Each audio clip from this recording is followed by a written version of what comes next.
კვარაცხელიას მორიგი შოუ პარიზში, ქართველის მორიგი რეკორდი. როგორ აფასებენ ხვიჩას სპორტული გამოცემები, რას ამბობენ მწვრთნელების შეხვედრის შემდეგ და კრისტალბეტ ეროვნული ლიგის გოლები. ამ და სხვა საინტერესო სიახლეების სანახავად უყურეთ ვიდეოს ბოლომდე. დავიწყოთ პარიზიდან, სადაც სრული სიგიჟე ვნახეთ. უფრო კონკრეტულად კი ჩემპიონთა ლიგის პირველი ნახევარფინალი, სადაც ისტორიაში მეორედ 9 გოლი გავიდა და საიდანაც 2 ხვიჩა კვარაცხელიას ანგარიშზია. ძალიან დაძაბულ ბრძოლაში პარი სენ-ჟერმენმა ბაიერნი 5-4 დაამარცხა. ქართველისთვის კი ეს კიდევ ერთი შესანიშნავი შეხვედრა იყო. ოფიციალურად შეხვედრის საუკეთესო ფეხბურთელი დემბელე გახდა, თუმცა არაერთმა ფრანგულმა გამოცემამ საუკეთესო ფეხბურთელად ხვიჩა კვარაცხელია დაასახელა. მათი აზრით ამ ისტორიულ შეხვედრაში ყველაზე მეტად ქართველი ბრწყინავდა. ზოგი გამოცემა მას ჩეგე კვარას ეძახის, ზოგიც ქართველ ჯორჯ ბესტს. ევროსპორტი კი თulis რომ კვარაცხელია კვარადონას რეჟიმშია. იტალიური გამოცემა გაზეტა დელო სპორტი კი წერს, რომ ხვიჩა კვარადონას სახელს ამართლებს. რაც ასევე მთავარია, კვარაცხელია გახდა პირველი ფეხბურთელი პარიზული კლუბის ისტორიაში, რომელმაც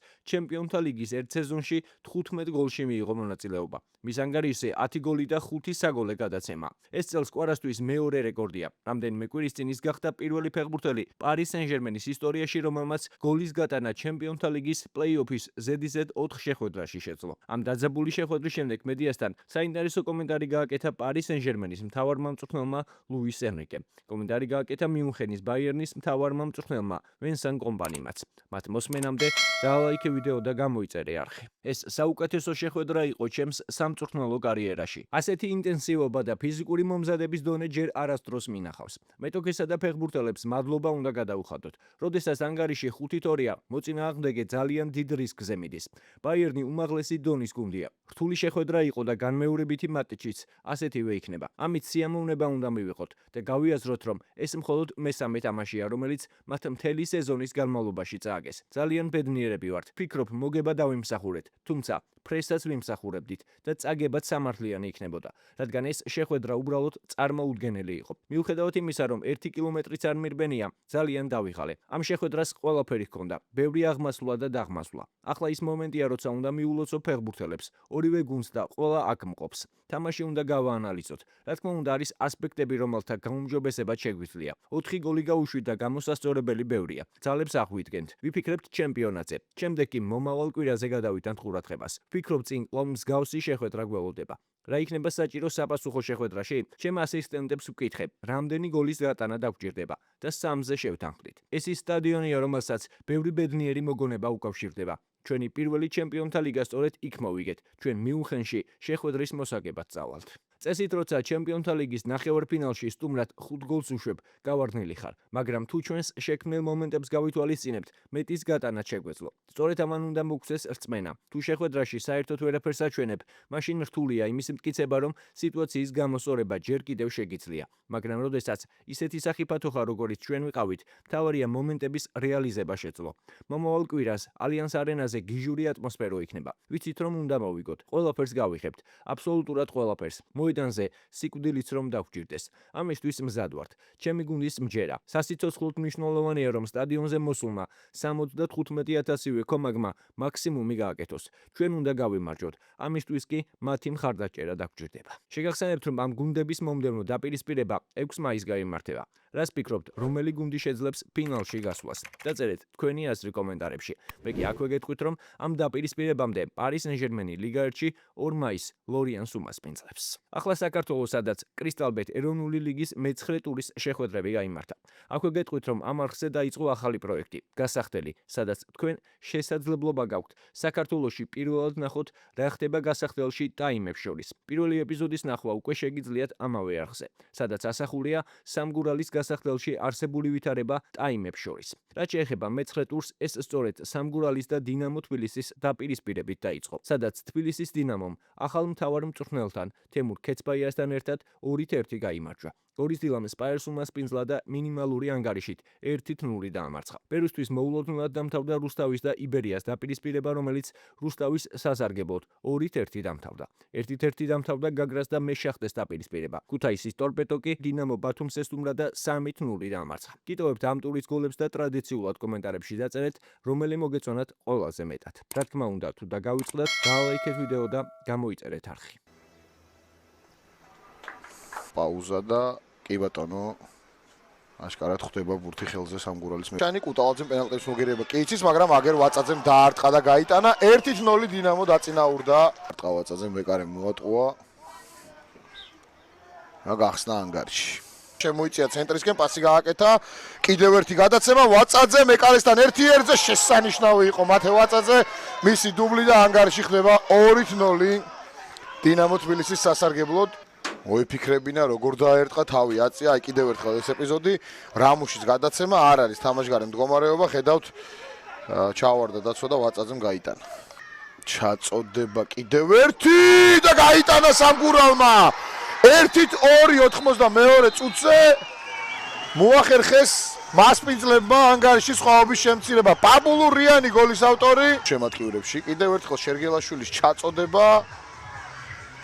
პაბულურიანი არ არის თამაშგარე მდგომარეობაში, ყველაზე მაღლა ახტა და მოახერხა ანგარიშის სხვაობის შემცირება.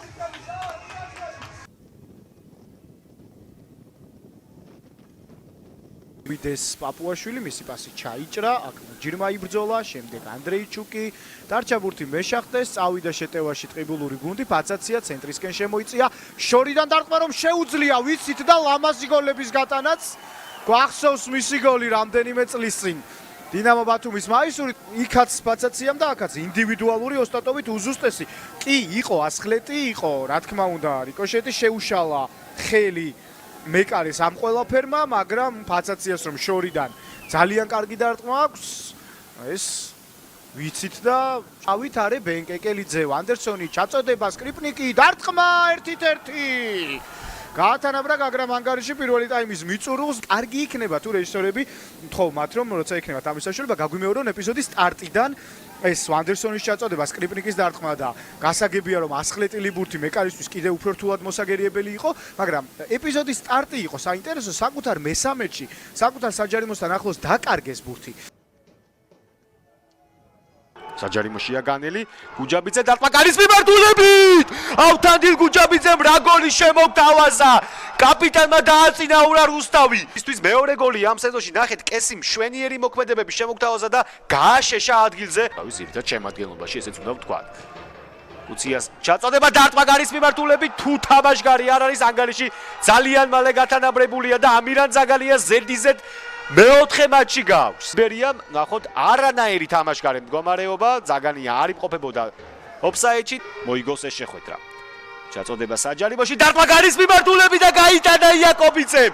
ირაკლი იაკობიძემ კიდევ ერთხელ მოახერხა ამ სტადიონზე თავის გამოჩენა. იყო ახლა ეს თავური იყო მშვენიერი.